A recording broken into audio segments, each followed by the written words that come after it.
The Russian war against Ukraine appears to be entering its end game. This, as China says, it is on the right side of history.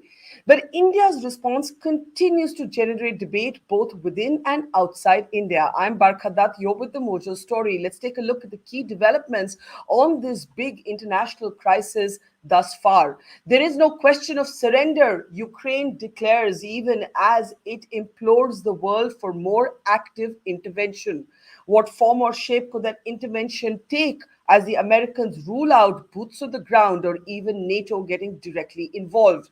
The Australian envoy, meanwhile, has said that the Quad nations understand India's position on Russia's invasion of Ukraine. India has just announced a new deal to import crude oil from a Russian company, raising eyebrows in Washington, with the White House claiming that India might find itself on the wrong side of history. Is that the case, or is it deft realpolitik that has, in fact, worked for India and worked so well that it's even got the attention of Pakistan's Premier Imran Khan? Let's introduce our panel of experts on the program today. Dr. Ayesha, political scientist and author based out of the United States, is with us. We're also joined by veteran diplomat, Ambassador Manju. Seth. Welcome to the program, ma'am. Sushant Sareen is here with us. He's one of our best-known strategic affairs analysts at the Observer Research Foundation. Ambassador Dilip Sinha, a veteran diplomat, is with us, and we are also delighted to have with us Jonah. Jonah is today an academic but has worked previously with Joe Biden, especially on foreign policy. So welcome everybody to the program. Before I actually start getting the Indian perspective, let me get a perspective from you, Jonah. You know, we have seen the Australian envoy to India saying the Quad understands and gets India's position on this. We've also seen a rather testy statement from the White House as a new oil deal is announced. What did you make of that testy response from the White House? How seriously should India be taking it, or can India just afford to shrug its shoulders and look the other way?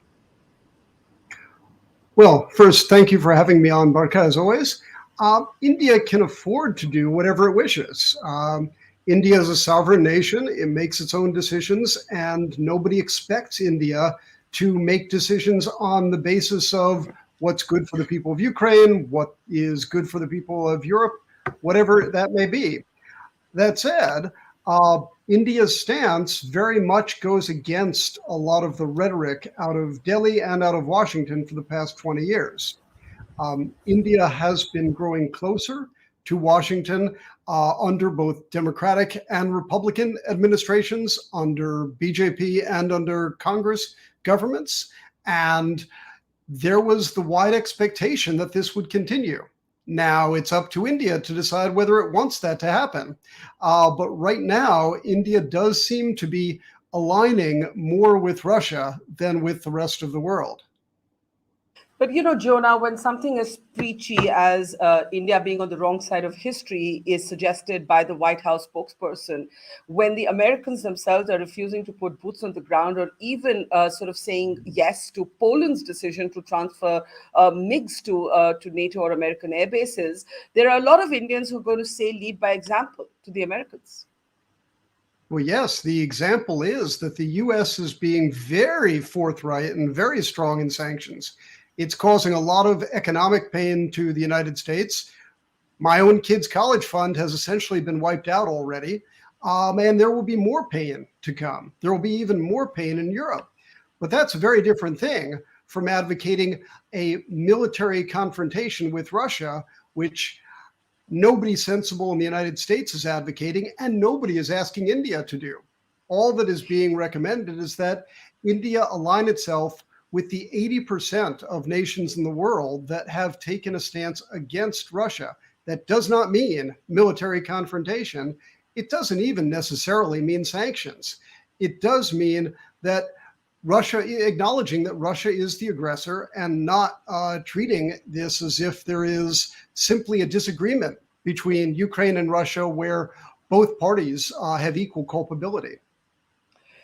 Let me bring in Sushant Sareen before I bring in our diplomats and Dr. Ayesha. Sushant, when Jonah talks about 80% of the world taking one stand and India taking another, does that come from India's historic muscle memory almost of situations where India has found itself alone and has had to battle to get the world's attention, let's say, for example, on terrorism in Jammu and Kashmir? Or does it come simply from pragmatism, dependence on defense equipment, among them primarily from Russia? What's the impulse here? So, on a lighter note, what Jonah said reminds me of a famous Amitabh Bachchan dialogue that the line starts from where I stand. So, this 80% of the world is something like that. Mhm. It isn't 80% of the world, but yes, much of the West, the developed world, is of course ringed against the Russians. But I think Indian foreign policy or Indian attitude, number one, I don't think anybody can say that we have either supported the Russians or endorsed the Russian actions in Ukraine. We haven't criticized them, just as we did not criticize the US publicly. And I remember that particular debate we had in Parliament during the Iraq crisis, where, after a lot of hemming and hawing and hair splitting over the words which used to be had to be used, a Ninda Prastav was passed, if you remember that. So we are not in the habit of, at least countries which we consider to be our friends, criticizing them publicly, and we don't think it makes for a very good diplomacy. That does not mean we endorse every action of theirs, just as we haven't in the case of Russia. Number one. Number two, I think our position on what Russia has done in Ukraine has evolved. If you look at the first statements which we have issued and the subsequent statements we issued, and diplomats who look at every comma and every full stop will clearly tell you that this is what we have done. Number three, to say that India needs to and look, I think it's very important, Barkha, that at one level we have taken a somewhat pragmatic stand because of our dependence on the Russians for weapon systems and other stuff, also for some political support which we on and off get from them, but also because this is part and parcel of our foreign policy. But most of all, I think, for the West, to point fingers at us when they are themselves doing business where they feel they need to do business with the Russians. For example, on oil. Look, let's be very clear about something. Whatever little oil we might be buying from the Russians is not fueling Putin's war machine. That's not what we are doing. I think what the Russians and what the Germans and the Italians and the other Europeans are buying probably puts a lot more in Putin's coffers than what we are buying from them. Number one. Number two, there are no sanctions that we are busting. And number three, I think people have to understand the kind of delicate balancing which we are forced to do because of our own unique circumstances. So that does not mean that we are going against the West. And I think it was stupid for anybody to say that India should now look for, and many Indians are saying this, are mouthing this stupidity, that there needs to be a parallel kind of a international financial system which we need to back, little realizing that that parallel system will be probably led by the Chinese. And I would rather be with an unreliable partner like the Americans than be with an avowed enemy like the Chinese. So I think my best bet remains the US and the West. We have most to gain from them. We are closest to them than from anybody else. But we have, we are in a bit of a Sure. pickle on Russia. Okay, and Ambassador Dilip Sinha, that pickle is not a pickle of our making. It's not that we sort of left the vegetables and the mangoes to ferment. It's been thrust upon us, and I guess we're walking a tightrope. You have not been comfortable with that tightrope. I know you've spoken against the multiple abstentions at the United Nations, but can India afford to compromise on our energy requirements when that would have a domino effect on the value of the rupee, on inflation, on our economy? And how much of a price should we be willing to pay when the rest of the world, in particular the West, is, Jonah says there's a price. Indians are not convinced that the West is paying a real price. Barkha, thank you for having me. Uh, I'll take off from where Sushant left the last part of his statement, and you also took upon that about we being in a pickle, and you said it's not of our making, but I think it is of our making. Today, our primary dependence on Russia is strategic, that is for 70% of our defense requirements. We don't depend upon Russia for oil, it's less than about 2%. We don't depend upon Russia for the veto any longer because we have enough friends in the world today and we don't require the veto on the Security Council. So our primary requirement from Russia today is strategic. But why are we in this pickle? When the Soviet Union collapsed in 1991, we were in a pickle at that time. And for about a decade, we were running around all over the world trying to buy spare parts. And then 20 years later, we go back and make ourselves dependent once again upon Russia. Now, for this, our defense experts and our defense manufacturing industry has to be held accountable. Why should they have gone back to Russia and made India dependent upon them again? That is my question. As far as oil is concerned, we don't need the oil from Russia. There's plenty of oil in the world.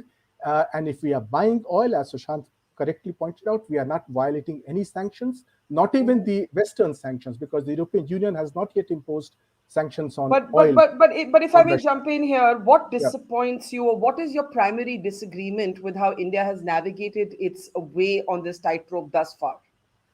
Well, my primary disappointment is that we have a strategic dependence upon Russia, but we have over the last 20 years built our relations with the West.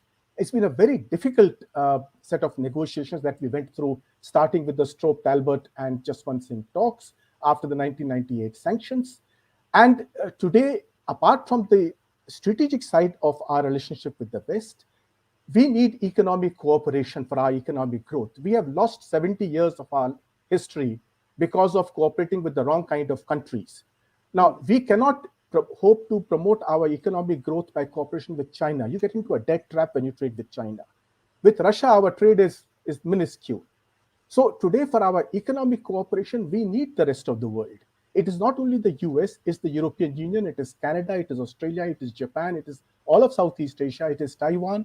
All these countries are important for our economic cooperation, and we cannot grow economically unless we cooperate with the West. So now, why are we letting Ukraine come in the way of this matter? And our statements in the Security Council were actually critical of Russia. We didn't name Russia, but who is the violator of ceasefire and violence in Russia in Ukraine? It is Russia. So call them.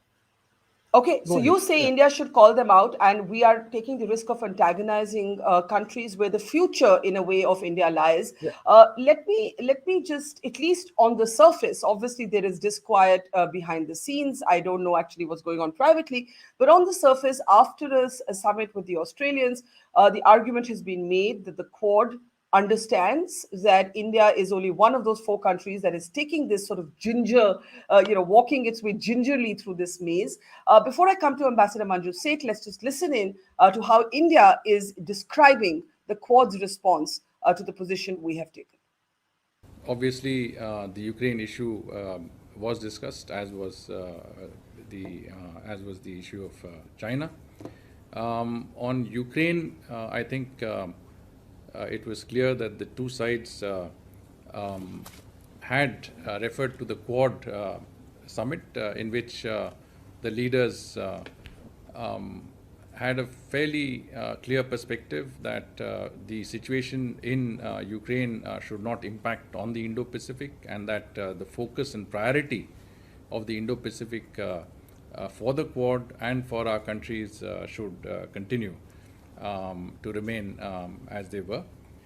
Prime Minister, I think Morrison was quite clear that as far as he was concerned, the Quad's focus was on the Indo-Pacific, and that he had made that clear at the Quad, and he has continued to emphasize that aspect in our discussions with us. He also, I think, expressed understanding for India's position on the issue of Ukraine, which he felt was definitely reflected our own situation, our own sort of considerations as far as the overall aspects of the discussion on Ukraine were concerned. I think there was a sense that there was serious concern, you can say, about the ongoing conflict and the humanitarian situation in the Ukraine. This is something that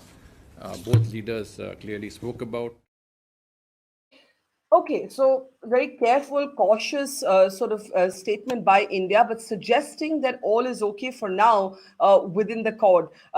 Within the Quad, Ambassador Manju said, if you'd like to come in on this, do you believe, as Ambassador Dilip Sinha has argued, that there will be consequences, that India cannot afford to walk this tightrope much longer? I think we would need to continue walking the tightrope, because I think it is in India's interest to be keeping good relations both with the West and the US and with Russia as well. Also, I feel that it's a mutually beneficial relationship with the US, with the Quad, with all the other, with Russia. And as long as that remains and it's in our interest, I think we should be able to do a tightrope. But the way the war as was mentioned earlier, the war in in Ukraine seems to be, just going on, and it will have to stop soon. And we are hoping it will stop. And we've been advocating, India has been advocating that there should be peace and diplomacy given a chance. It should not continue like this. We may not have supported either side, but we have been saying that this has to stop. And we have been doing back from all the reports. We have been doing back channel talks.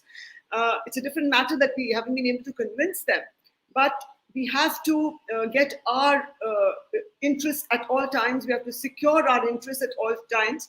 Otherwise, we will be just left in the lurch. Secondly, of course, in the oil deal particularly, it's not a big portion of our energy basket from Russia.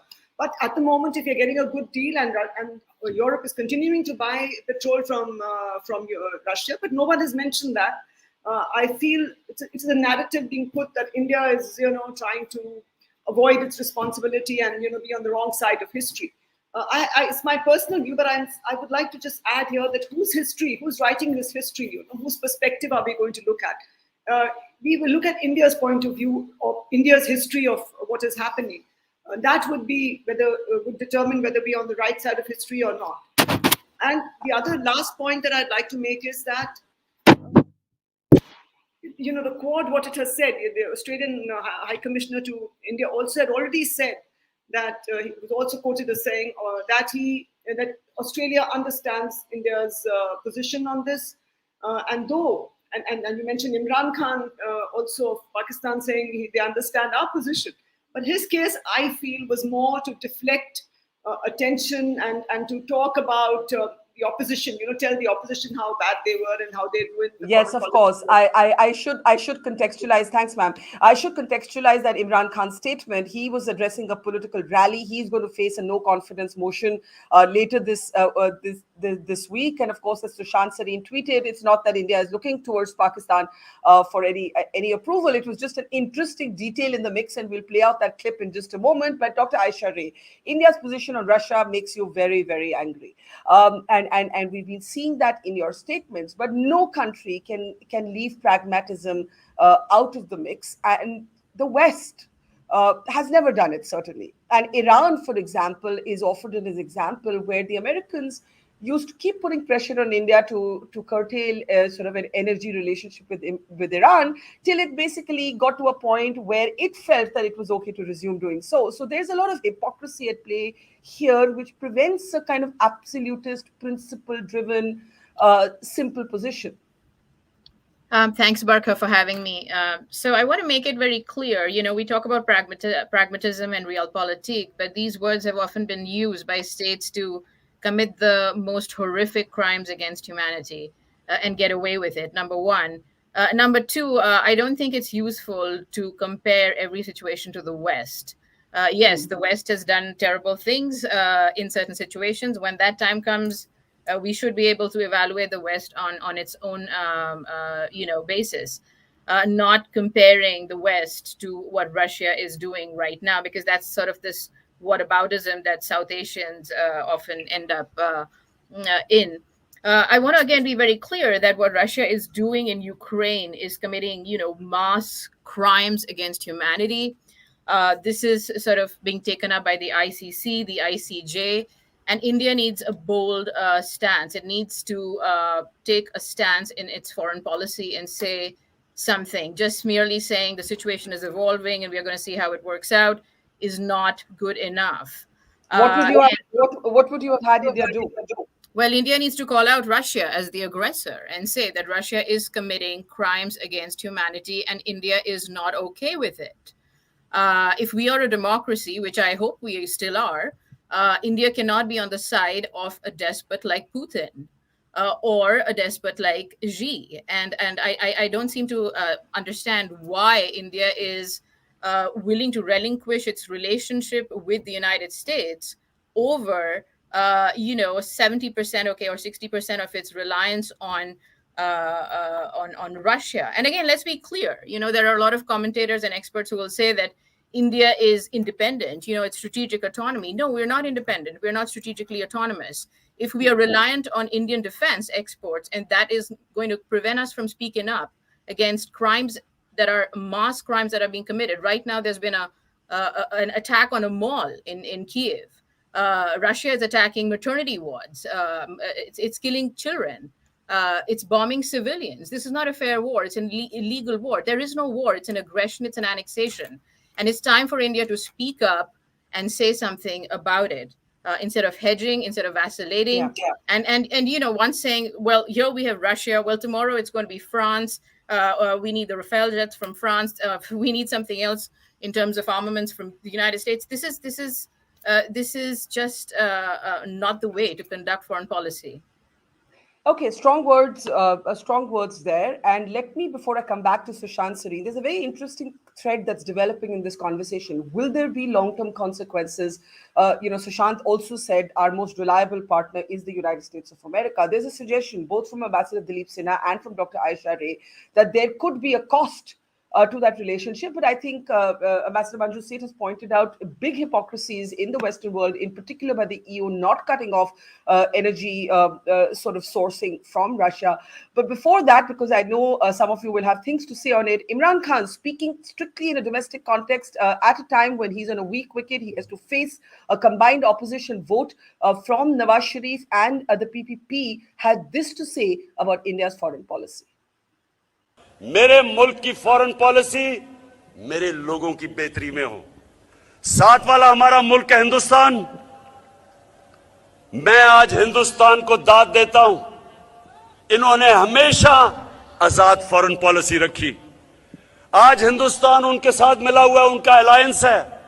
Quad के अंदर America का alliance की हुई है और अपने आप को वो कहता है मैं न्यूट्रल हूं। रूस से तेल मंगवा रहा है जबकि सैंक्शंस लगी हुई हैं, क्योंकि हिंदुस्तान की पॉलिसी अपने लोगों की बेहतरी के लिए है। Imran Khan, basically, for anyone who couldn't get that Urdu, saying India's foreign policy is in the interest of its own people. It is a member of the Quad and calls itself neutral. And on the other hand, it takes oil from the Russians. Sushant. Barkha, all foreign policies of all countries are for the benefit of their own countries. There are some countries where it's the individual who matters. And frankly, Imran Khan's foreign policy is not for the benefit of his country, but for his own political, his own political profile and his own political interests. Otherwise, why would he, rile the West when he has to take money from them? But I don't want to waste my time on Imran Khan because I think he's becoming history anyways. The second thing is, Barkha, when you point out to the hypocrisy of the West, and all countries are hypocritical, it's not something unique to the West, okay? Then to bring in whataboutism is actually, in a sense, endorsing hypocrisy. So the moment you bring out an argument that, look, this is what you guys did, and now you are asking us to, come in and step in and take a position. Why should we do it when you didn't do it in a number of other cases? That's to point out, number one, our own interests, because all countries operate on interests. I understand the morality argument, but I also, there has to be a balance between the morality argument and the national Do interest. we have that balance right? Do we thus far, as the war is taking shape and our position has Barkha, changed? when this war started, did anyone consult us? Were we True. part of it? We are bystanders who are suffering the consequences of this war. Now, supposing, look, India is not a rich country, number one. Number two, please remember that for us to buy oil at $100, $120, $130, when we can get something for, say, $75 or $80 or $90, we are a poor country, we need cheap oil. What is so difficult for people to understand this? Would not other countries want to grab such an opportunity if they got it? Why isn't Germany stopping all the oil coming from Russia and saying that, okay, fine, we will spend even more money and pick up oil from wherever we get it? Because they know that if they did that, their economy would sink, it would tank. If we do that, we are told that, listen, you are really being bad boys. So I'm afraid I cannot agree with it. Number three, on the Quad issue, please remember that out of the 4 countries, 3 countries have alliance arrangements. We are the only ones who are not part of any alliance arrangement with the Americans. So our positions are slightly different. That might change in the future. I don't know. I can't foresee that, but it might happen. When that happens, we'll see. Number 4, and most importantly, where I agree with what Ambassador Sinha is saying, and I think what is happening in Ukraine should be a wake-up call for us because of our dependence on Russian weapon systems. That the Russian weapon systems have really proved to be Turkey's, right? And I think we really need to rethink our entire defense acquisition program and our dependence on the Russian weapon systems. And most of all, Barkha, we need to rethink, because when we keep talking about national interest, we also must stop this nonsense of romanticizing our relationship with countries like Russia. There is no romantic. Okay, the Americans were against us in the 1971 war, but the Russians shafted us after the war when they made us sign this stupid Shimla agreement and give up all the leverages which we had. So to say that Americans are the bad guys and the Russians are the good guys and, romanticize this whole relationship, I think it boggles my mind how people can make these kind of arguments anymore without understanding how international relations work. So yes, we have to draw a balance between morality and between national interest. Sometimes, it'll lean more on national interest and less on morality. Sometimes the other way around. Sure. But that's what every other country does in the world. India is no different. So, Jonah, I think the question to ask is, what are the consequences? There's been talk by Ambassador Sinha of not antagonizing the Americans, the Europeans. Is that antagonism a real possibility? Could there be costs? Or do you think that India's, as Sushant points out, we've never been an ally. We have intuitively, or our history has always been multipolar. We continue to tread that balance here, much to the anger or dismay of some Indians, but to the sort of shrug of a shoulder by others who say all countries would have done the same if they could. Yes. I think there will be consequences, not punishment, but a sacrifice of the reputation that India has built up over decades. I worked in Congress for 12 years, and I remember when India did not have the universal bipartisan support in Congress that it does now. That took a long time, and I had to do a lot of work to help make that come about. And it was not predestined. That doesn't mean that anyone in the US expects India to be a 100% partner. I was very much against when the Bush administration tried to strong-arm India into supporting its misguided invasion of Iraq. I was very much against when various US administrations tried to punish India for doing business with Iran. This is very different. This is India acting against its own interests, against its own brand, against democracy. How are we hurting? 1 minute. How are we hurting India's interests? Reputationally, should we then have spoken up against the invasion of Iraq for the same reputation? I spoke up against the invasion of Iraq, and I was in U.S. government at the time. But here's how it hurts India's interests. The Russian invasion, Putin's invasion of Ukraine, destroys the international norm that one powerful neighbor should not invade and take territory away from its neighbor. India faces a powerful neighbor to the north, a neighbor that claims much of Arunachal Pradesh and a lot of other territories as well. If India thinks that Xi Jinping is not watching the world's reaction to this, it is really, I think, not paying close enough attention. The important thing here, I think, is not that India should do something to favor the United States. India should act in its own best interests.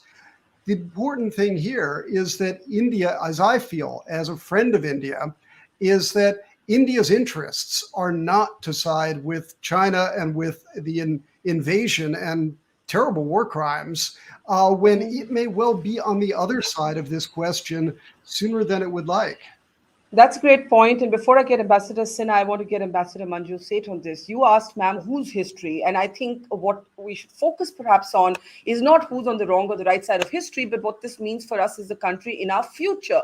And that what happens here could set a precedent for, let's say, countries like China. We've already faced an unresolved issue. Eastern Ladakh is fully militarized. We have China never recognizing the territorial integrity of vast parts of Eastern India, northeastern India. Are we, in accepting this, opening the floodgates for Chinese aggression? I don't think we have accepted Russia's, invasion into Ukraine. I don't think at any point of time, and neither should be accepted. We may not be condemning it, but we are certainly not accepting it. And we are saying fighting has to stop. You have to talk to each other and stop the fighting. And talk and resolve this not through war. We have said again and again that war is not a solution to this whole issue that has crept up. But we're not supporting Russia. Certainly, we cannot afford to, and we should not. But on coming to the defense part also, I just want to add one small point. We should collaborate with, and we are collaborating with Europe and with other countries, other NATO members, and with Taiwan and others, and Israel. But we also need to build up our own supply chains, our own defense, in manufacturing. We really need to focus on that to increase our own defense preparedness and our defense systems. We really need to focus on that. I think we all agree on that. And as I go to Ambassador Dilip Sinha, I just want to remind everybody that we have managed to get all of our students to safety. And that was another reason why a sort of a non-subtle position perhaps could not have been taken. And in fact, the body of one of the young boys, students who so tragically lost his life, came home. His family has decided to donate his body for research to a medical college in Karnataka. So just taking a moment to acknowledge that. How much do you think that tied our hands, Ambassador Sinha? And do you expect India's position to evolve further as Russia now warns of a catastrophe and Ukraine refuses to surrender? Well, I don't see how the Russians helped us in any way in evacuating our students. These students had to make their way across Ukraine long distances through bombing of cruise missiles, etc. And they came through the West. I don't know of any Indian student being rescued by the Russians, taken to Moscow and then flown down to India. So if the students have come back, it is no thanks to Russia. Let's be clear on that. Now, as far as the other factor, that there is also a matter of principle, I think, that we have always maintained, that big powers should not use their force and their military strength to subdue and subjugate smaller powers. And this is a principle that we'll have to apply very soon when China attacks India, as it keeps doing it periodically. And that is the time when we need countries to stand up with us. Very few countries, in fact, I don't recall any country standing with us in 1962 until it was a little while later that the US stepped in. Russia certainly was neutral at that time. And as Sushant pointed out, in 1972, Russia also weighed in on us to go and compromise in Shimla with Pakistan. So history has all kinds of examples. Let's not be selective about the examples in history. I'm not saying the Americans have done no wrong and they have not bullied us. They have, so have the Russians bullied us. But today we are faced with a situation where a small country has been attacked by a big country. Whatever intrigues NATO may have played out, The fact is that Ukraine is a sovereign country and it's been attacked by a big power. Now, on this, if we don't take a principled position, which is also happens to be in our long-term national interest, I think we are making a mistake. Okay, Ayesha, I need to start taking last comments. Dr. Ayesha Ray, you said India needs to call out Russia as the aggressor, and then what? Well, everyone talks about interests, and clearly, in the Quad meetings, and I would actually disagree with some of the things that were said earlier, that the Quad actually accepts India's position. Well, it does accept it. It's trying to be diplomatic to some extent, but the Japanese Prime Minister Kishida has called out India and has demanded a clear-cut answer from Prime Minister Modi. This was just 2 days ago. Similarly, Australian Prime Minister Morrison has very clearly stated at the very beginning of his speech that Russia's actions are unlawful. This is a kind of signaling to India. It's sort of a nudge. It's not telling India right away, that, well, I mean, it is actually telling India that you need to speak up. And I totally see that as a way to push India to kind of, again, take a stance. More importantly, again, the Quad's focus is on China. But if the geostrategic situation changes dramatically, right, in this part of the world, Russia is going to be a permanent concern for the US, for Japan, for Australia. And I don't see how India is going to find a way to be able to navigate that space. And so, India needs to take that into consideration too. And perhaps, again, interests. What are its interests with Australia? What are its interests with Japan? It's not just Russia that we're talking about, right? So interests are with a number of different other countries too, and we need to stand up to our obligations and our commitments to those nations as well, if you're part of these kind of partnerships. So that's one thing. And one last thing, Barkha, and I'll make it quick. In the UN, the most stunning sort of act that I've noticed is not just the abstentions, but the Indian ambassador to the UN spouting off Russian disinformation on Ukraine having chemical weapons, which is not true. I don't think the Indian state should be making such callous statements in the UN, particularly when a country is being, attacked, and Russia is engaging in an open disinformation warfare. More people will get killed. A lot worse can happen, and so I think India needs to be really careful about where it's going from here. Okay, Sushant, let me bring you in, and then I'll try and get a last word from Jonah. Go ahead. How do you see this evolving? We've all argued about history. We've all argued about the precarious position we've taken. Our own position has evolved, but this is entering endgame now. Do you see this settling down between the Russians and the Ukrainians, and therefore everybody going back to business, or do you think this is going to get a lot more complicated? I hope it settles down, but I think it's going to get a lot more complicated simply because I don't see this thing ending anytime soon. Look, even if the shooting match ends, what about the larger strategic scenario, which has now, that whole thing has opened up? It's a very uncertain strategic environment, not just in Europe now, but also in Asia. Now, Ayesha was mentioning about, the China factor. As an Indian, my problem is that my dependence on the Russians actually complicates matters for me if the Russians are going to get closer to the Chinese. Because at that point of time, will the Russians, when push comes to shove between India and China, will the Russians stand with India, or will they pull off another 1962 on us? Where will that leave us, given that one of the reasons why we are looking at the Russians is because of our weapons dependency on the Russians? Where does that leave us when we are getting into a scrap with the Chinese? Number one. Number two, where I disagree with Jonah and a couple of other people is that, India would make an example. What happens when a big country invades a small country and all of that? Look, the bottom line is India could have taken a position against the Russians, right? Would that have stopped Xi Jinping? It would not have, right? That guy is going to do what he thinks he will get away with. And what we have to do is to do everything to make sure that we will raise the cost for him to a point where he will not get away with it. What has happened to the Russians is basically what happened to the Chinese in Vietnam. in a manner of speaking. They have suffered a huge blow. So I think our situation is going to get complicated as we go forward. We've been walking the tightrope as long, and I've always maintained this position, Barkha, that as long as that space exists, we should walk that middle path. But there will come a time when we have to pick one side or the other. And at that point of time, I'm very clear in my mind that the side we pick is the West, not Russia and China. Okay, Jonah, if you can hear me, I'll give you a last word before we close. How do you see the Quad? Do you agree that the Quad for now is making the right noises, but there's going to be a kind of time when India will not be able to walk this middle path? Thank you, Barkha. I think that India should act in its own best.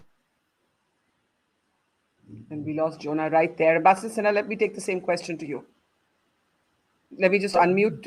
Yeah, go ahead, sir. We are talking about India walking the tightrope. Actually, it's not walking the tightrope. We are trying to ride two horses at the same time. Now, this is possible in normal, peaceful times, in a circus or in a playfield. But when you are going through turbulent waters, trying to ride two horses can be dangerous and very foolish. So we are looking at a situation where we already have public opinion in India that is supportive of the Ukrainian people. And you have widespread public opinion abroad as well. 141 countries condemned Russia's invasion in the General Assembly. That is 74.5%. It's very high. So being left out of that, and then as the situation gets worse, as it is getting worse, the situation will become equally more difficult for India as it tries to ride these two horses through turbulent waters. It's quite a metaphor, riding two horses, and war is anything but a circus. We'll have to leave it there for now. Sorry, Jonah. I think there's something went wrong with your line, but we'll have you back soon. Thank you, Sushant Sareen, Ambassador Manju, Seth, Ambassador Sinha, and Dr. Ayesha. And to our audience, thank you for watching. See you tomorrow. It's great to see you here. Thank you for watching our work. If you haven't subscribed yet, don't forget to click the bell icon and subscribe to Mojo's Story and support independent, robust journalism.